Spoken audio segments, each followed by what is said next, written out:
پاس نہ ہو، دنیا کے تخت اور ایوان تمہارے پاس نہ ہو، لیکن تمہارے پاس ایک چیز اگر ہے، ایک سرمایہ اگر ہے، وہ ایمان کا سرمایہ، ایمان کی پونجی تمہیں اگر حاصل ہے تو تمہیں پریشان ہونے کی ضرورت نہیں، تمہیں گھبرانے کی ضرورت نہیں، تمہیں الجھن میں جانے کی ضرورت نہیں۔ تمام چیزوں کا حل تمہارے پاس موجود ہے، تمام بیماریوں کا، تمام پریشانیوں کا، تمام مصیبتوں کا، تمام الجھنوں کا، تمام حوادث کا اور تمام ہر طرح کی آنے والی آفتوں کا حل تمہارے پاس موجود ہے۔ جو اللہ نے تمہارے دل کے اندر بنا دیا ہے وہ ایمان ہے، وہ ایمان کی قوت ہے۔ لیکن آج ہم اس طاقت سے، اس دولت سے ہم ناآشنا، دنیا میں ہم آرام تلاش کرتے ہیں، دولت میں ہم سکون تلاش کرتے ہیں، لیکن ہمیں سکون نہیں ملتا۔ ہم حکومت میں سکون تلاش کرتے ہیں لیکن ہمیں سکون نہیں ملتا۔ ہم شہرت میں سکون تلاش کرتے ہیں لیکن ہمیں سکون نہیں ملتا، اور دنیا میں در در بھٹکتے ہیں، کبھی کسی کے پاس جاتے ہیں، کبھی کسی کے پاس جاتے ہیں۔ دنیا حاصل ہوتی ہے، دولت بھی موجود ہے، شہرت بھی موجود ہے، حکومت بھی موجود ہے اور حکومتی عہدے موجود ہیں، لیکن سکون نہیں، کامیابی نہیں، عزت نہیں، بلندی نہیں، دبدبہ نہیں، رعب نہیں ہے، شان و شوکت نہیں ہے، بلکہ حیثیت وہ ہے جس طرح ایک بھیڑ بکری کا ریوڑ ہوتا ہے، اگرچہ وہ ہزاروں کی تعداد میں ہو اور ایک اس کو ہانکنے والا ایک ڈنڈا لے کر کے اس کو ہانکتا ہے تو اس کو ہانکتا چلا جاتا ہے اور اس کو ایک طرف کو جس طرح کو چاہتا ہے موڑ دیتا ہے، جدھر کو چاہتا ہے انہیں بھگا دیتا ہے۔ آج تمہاری حیثیت ہے مسلمانوں، اے ایمان کا دعویٰ کرنے والوں، اے ایمان پر عمل کرنے والوں، تمہاری حیثیت اس ریوڑ کی طرح ہو چکی ہے جس کی تعداد بہت زیادہ ہے، جس کے افراد بہت زیادہ ہے، جو بے شمار ہے، لیکن ان کے اندر کوئی رعب نہیں، کوئی دبدبہ نہیں، کوئی وزن نہیں، کوئی قوت نہیں، تمام چیزیں ان کی ختم ہے، ان کی ہوا اکھڑ چکی ہے۔ آج تمہاری بھی ہوا اسی طرح اکھڑ چکی ہے۔ جس ملک میں ہم اور آپ رہ رہے ہیں، روزانہ ایسے حالات ہمارے سروں پر آتے ہیں، ہم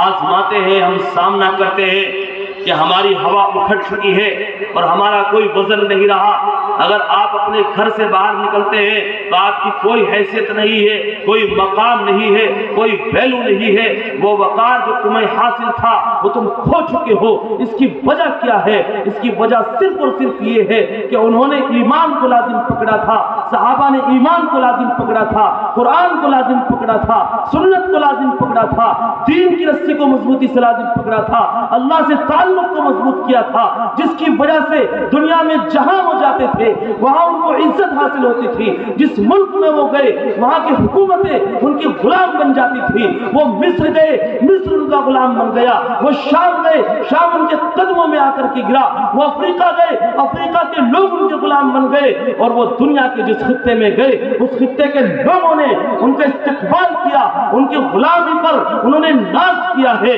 کیونکہ ان کے پاس ایمان تھا اور ہمارے پاس ایمان نہیں ہے۔ ان کے پاس اللہ کی ذات کا تعلق تھا، ہمارے پاس وہ تعلق نہیں ہے۔ ان کے پاس معرفت خداوندی تھی، ہمارے پاس وہ معرفت نہیں ہے۔ ان کی زندگی میں قرآن تھا، ہماری زندگی میں قرآن نہیں۔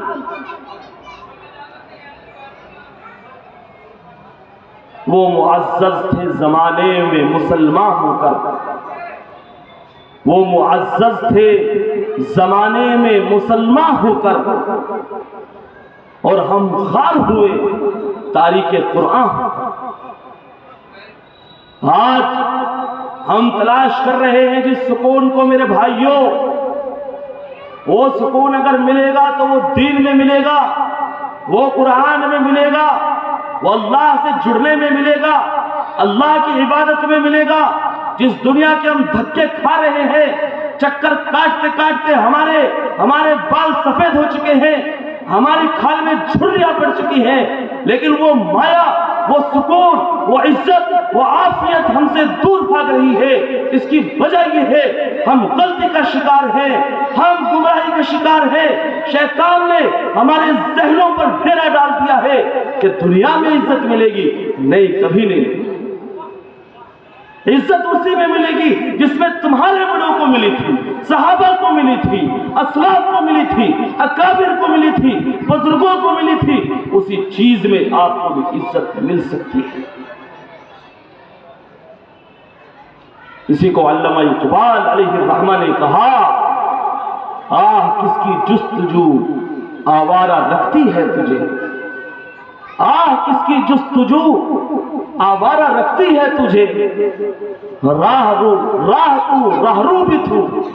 راہبر بھی تو، منزل بھی تو۔ تم کس کو تلاش کر رہے ہو؟ دنیا کو تلاش کر رہے ہو، عہدوں کو تلاش کر رہے ہو، شہرت کو تلاش کر رہے ہو، دولت کو تلاش کر رہے ہو، ان میں تمہیں عزت مل جائے گی؟ نہیں، کبھی نہیں، کبھی نہیں ملے گی۔ قرآن نے اعلان کر دیا، عزت اگر ملے گی تو اسی میں ملے گی جو اللہ نے تمہارے اندر وہ مایا رکھ دیا ہے، جو دل کے اندر اللہ نے ایمان رکھ دیا ہے، اسی ایمان کو بناؤ گے، اسی کو مضبوط کرو گے، اپنے اللہ سے تعلق کو مضبوط کرو گے، اپنے اللہ کو پہچانو گے، اپنے اللہ کے سامنے گڑ گڑاؤ گے، اپنے اللہ کو راضی کرو گے، تو تمہارا کھویا ہوا وقار تمہیں مل جائے گا، تمہارا کھویا ہوا وقار تمہیں حاصل ہو جائے گا۔ لیکن اس طرح کبھی بھی تمہیں وقار حاصل نہیں ہوگا، وقار حاصل نہیں ہوگا۔ پوری زندگی گزر جائے گی، نسلیں گزر جائیں گی، لیکن بغیر قرآن کو تھامے، بغیر قرآن پر عمل کیے، بغیر قرآن کو لازم پکڑے، کبھی بھی تمہیں وقار نہیں ملے گا۔ قرآن نے اعلان کر دیا ہے، وَلَا تَهِنُوا وَلَا تَحْزَنُوا وَأَنْتُمُ الْأَعْلَوْنَ إِن كُنتُم مُؤْمِنِينَ۔ اگر تمہارے اندر ایمانی قوت ہے، ایمانی بلبلہ ہے، ایمانی استحکام ہے، تو تمہیں عزت ملے گی، عزت تمہارا استقبال کرے۔ آج میرے بھائیوں، وقت کی تنگی کے پیش نظر میں اپنے اس اجلاس سے، اس اسٹیج سے یہی پیغام دیتا ہوں کہ اگر دوبارہ سے آپ کو وہی وقار حاصل کرنا ہے جو صحابہ کرام کو تھا، جو اکابر کو تھا،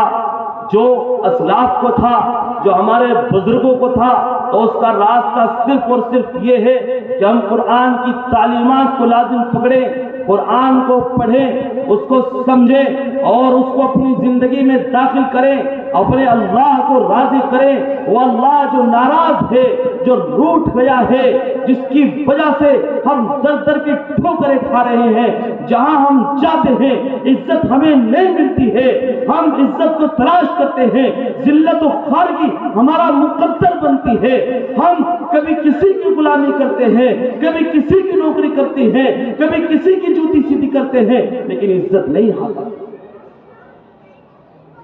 تو اس کا راستہ صرف اور صرف قرآن میں ہے، اللہ میں ہے، اللہ کو راضی کرنے میں ہے، اسلام میں ہے،